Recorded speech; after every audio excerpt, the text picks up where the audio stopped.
திருச்சியில் மலேசிய பொண்ணு. ஏற்கனவே நம்ம சேனலில் ஃப்ரைட் ரைஸ் எப்படி செய்யுதுன்னு போட்டிருப்போம். இன்றைக்கி நாம் சாஸ் எதுவுமே ஊற்றாமல் எப்படி சிம்பிளாகவும் டேஸ்ட்டாகவும் செய்யுதுன்னு பார்க்கலாம். எங்கள் ஊரில் இதை நாசி கோரிங் பியாசான்னு சொல்லுவோம். சரி, இப்போது ஒரு பேனில் எண்ணெயை ஊற்றி முட்டையை பொரித்து எடுத்துக்கலாம். இன்றைக்கி நான் 2 முட்டையை எடுத்துருக்கேன். இதை நல்லா கிளறி விட்டுக்கலாம். அவ்வளோதாங்க. இந்த முட்டையை நம்ம வேறு பிளேட்டுக்கு மாற்றி வச்சிடலாம். இப்போது அதே பேனில் கொஞ்சம் எண்ணெயை விட்டு எண்ணெய் சூடானதும் இதில் பொடியை நறுக்குன வெங்காயத்தை சேர்த்துக்கலாம்.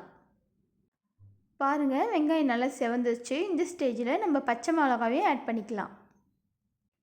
இப்போது இதில் நமக்கு தேவையான காய்கறிகளை சேர்த்துக்கலாம். நான் இன்றைக்கி கேரட்டும் உருளைக்கிழங்கும் சேர்த்துருக்கேன்.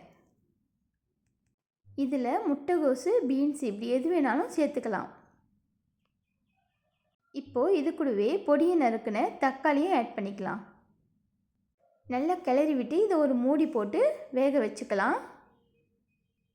பாருங்கள், எல்லாம் நல்லா வெந்துடுச்சு. இப்போ இதில் கரம் மசாலா, மல்லித்தூள், நம்ம காரத்துக்கு ஏற்ற மிளகாய்த்தூள் இது எல்லாத்தையும் போட்டு நல்லா கிளறிக்கலாம். இது கூடவே கொஞ்சமாக தண்ணி சேர்த்து கிளறி விட்டுக்கலாம். பாருங்கள், இதோட பச்சை வாசம்லாம் போயிடுச்சு. இந்த ஸ்டேஜில் நம்ம ஒரு முட்டையை ஆட் பண்ணி நல்லா கிளறி விட்டுக்கலாம். கூடவே இதுக்கு தேவையான உப்பையும் நம்ம சேர்த்துக்கலாம்.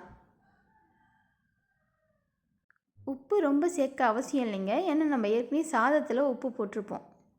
இப்போது ஏற்கனவே நம்ம பொரித்து வச்சுருந்த முட்டையும் சேர்த்து நல்லா கிளறிக்கலாம்.